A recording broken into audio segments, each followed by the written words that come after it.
पंतप्रधान नरेंद्र मोदी आजपासून सौदी अरेबियाच्या 2 दिवसांच्या दौऱ्यावर रवाना.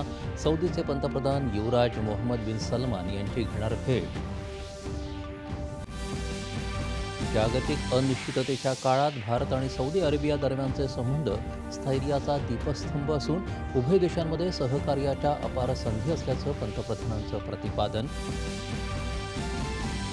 नव्या अमेरिकी प्रशासनाशी भारताचा सक्रिय संवाद. येत्या 6 महिन्यात उभय देशांमधील द्विपक्षीय व्यापार कराराचा पहिला टप्पा सकारात्मकपणे पूर्ण होईल, केंद्रीय वित्तमंत्र्यांचा विश्वास. एक देश एक निवडणुकीसंबंधी स्थापन संयुक्त संसदीय समितीची आज नवी दिल्लीत बैठक. कायदेतज्ज्ञांसोबत विचारमंथन.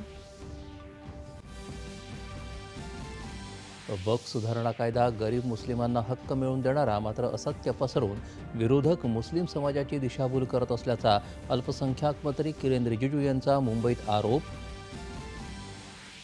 मुर्शिदाबाद इथं झालेल्या हिंसक आंदोलनानंतर पश्चिम बंगालमध्ये राष्ट्रपती राजवट लावण्याच्या मागणीनं धरला जोर. आज सर्वोच्च न्यायालयात पुन्हा सुनावणी.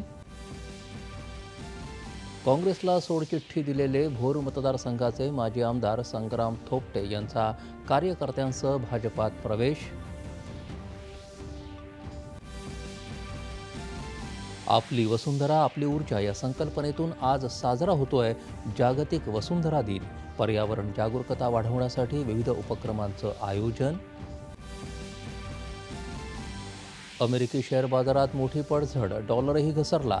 भारतीय शेअर बाजारात मात्र मजबूत स्थिती.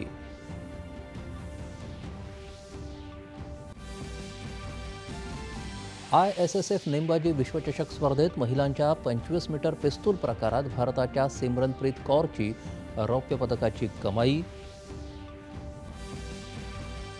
आणि ख्रिश्चन कॅथोलिक चर्चचे धर्मगुरू पोप फ्रान्सिस यांच्या निधनाबद्दल भारतात 3 दिवसांचा दुखवटा जाहीर. नमस्कार.